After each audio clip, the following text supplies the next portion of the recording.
Sir, माध्यमिक शिक्षा चयन बोर्ड के द्वारा शिकायत दर्ज कराई, कुछ लोग फर्जी पाए गए हैं। क्या था सर पूरा मामला? ये देखिए, हमारे यहाँ जो इंटर कॉलेज होते हैं, तो उन इंटर कॉलेजेस में जो शिक्षक रखे जाते हैं, तो दो तरीके के शिक्षक होते हैं, प्रवक्ता और एलटी ग्रेड के टीचर।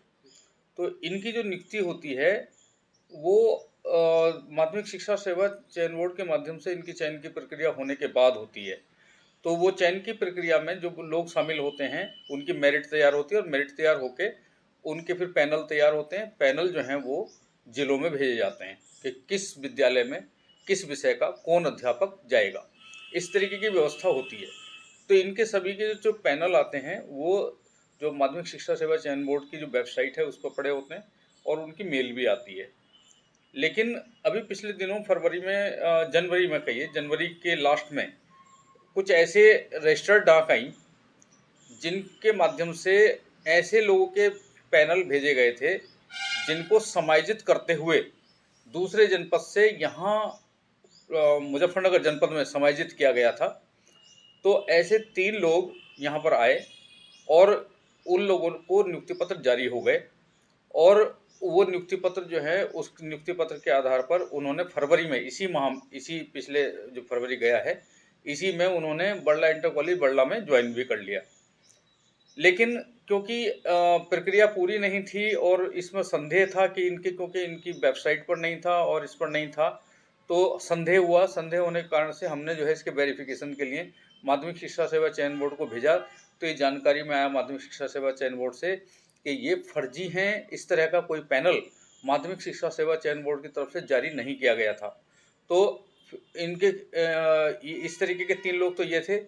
4 लोगों का इसी तरीके से रजिस्टर्ड डाक से और पैनल आने की सूचना हम लोगों को डाक के माध्यम से मिली। लेकिन क्योंकि पहले वाले की जो है वो स्थिति स्पष्ट हो चुकी थी और उसमें ये लिख कर आ गया था कि फर्जी हैं, तो 4 जो है नेक्स्ट उनको ज्वाइन ही नहीं कराया गया था और उन चारों के भी जब वेरिफिकेशन आए तो वो भी फर्जी पाए गए। इस तरीके से 7 लोग फर्जी पाए गए। 3 लोग क्योंकि ज्वाइन कर चुके थे तो उसके लिए हमने प्रबंधक को, प्रधानाचार्य को पत्र लिख दिया कि आप इनकी नियुक्ति तत्काल निरस्त करते हुए इनकी एफआईआर कराएं। तो उनकी नियुक्ति कल जो है मैनेजमेंट कमेटी ने अपना प्रस्ताव पास करके उनकी नियुक्ति निरस्त कर दी है, क्योंकि इनको कोई पेमेंट नहीं हुआ था। अभी ये छानबीन की प्रक्रिया में ही था मैटर। तो ये बहुत अच्छा हुआ कि ये इससे पहले कि इनको नियुक्ति पत्र के बाद इनकी पेमेंट निकल पाती, उससे पहले ही पकड़ में आ गए।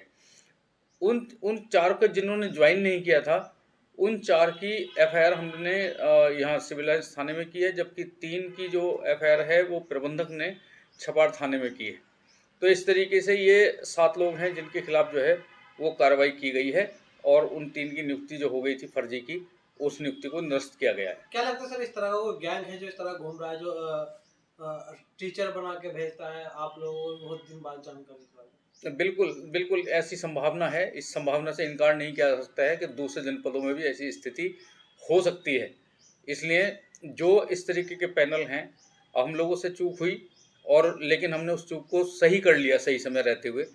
अन्यथा मेरा सभी लोगों को, जो हमारे साथी डीआईएस लोग हैं, उनको भी सजेशन है कि आप लोग कृपया वेबसाइट पर और जो मेल पर आते हैं पैनल, उन्हीं को ही ज्वाइन कराएँ। तो इस तरह की स्थिति नहीं होगी और ये लोग जो हैं डिमोरलाइज हो जाएंगे। और क्योंकि अब कार्रवाई भी शुरू हो गई है, तो इस तरीके की जो गैंग है भविष्य में अगर पुलिस अपनी सही तरीके से जानकारी लेगी और इनकी इन्वेस्टिगेशन होगा तो ज़रूर कोई